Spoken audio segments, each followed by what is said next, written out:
Hi everyone, welcome to the Makeup Chair. So today we're going to talk about how to figure out what eye shape you have. So let's just jump right into it because it's very easy to do. So let's start off by measuring our eyes to find out the distance between the two eyes. The spacing in between two eyes is usually the measurement of one eye. So to measure the spacing between your eyes, all you want to do is to take your thumb and your index finger and place it on the edge of your eye. So right to the inner corner and right to the outer corner.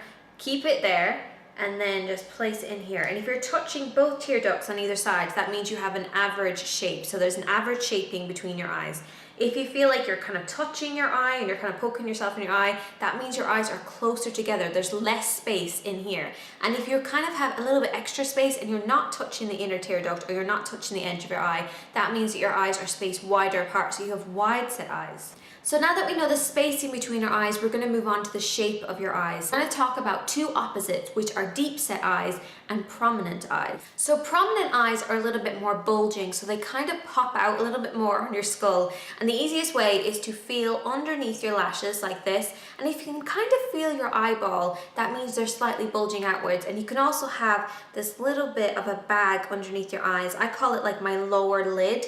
And it kind of just pokes out a little bit. So if I feel along there, I can actually feel my eyeball. Now for somebody who has deep set eyes, you have the opposite. You'll have kind of a flatness underneath when you feel underneath your eyes, and your eyes are set further back in your skull. Now we have two more opposites, hooded eyes and average eyes. When you have hooded eyes, you usually already know that you do, but it's basically where this fleshiness across here is a little bit heavier and it kind of sits on your eyes instead of actually seeing your lid. Whereas when you have average shaped eyes, a little bit like me, you can actually see the lid all the way across when you're looking straight on in the mirror. And the final eye shape are drooping eyes, and this is where your eyes can kind of droop downwards on the outer corner. They're kind of puppy dog kind of eye shape, and it's quite a common eye shape, believe it or not. So hopefully you now know what eye shape you are. Please leave a comment if you do, because I want to know which ones are more popular and which ones to focus on when I'm doing my series for how to work with your eye shape. I'm also going to do a blog post on this, so if you're still a little bit unsure and you're not 100% sure which eye shape you are,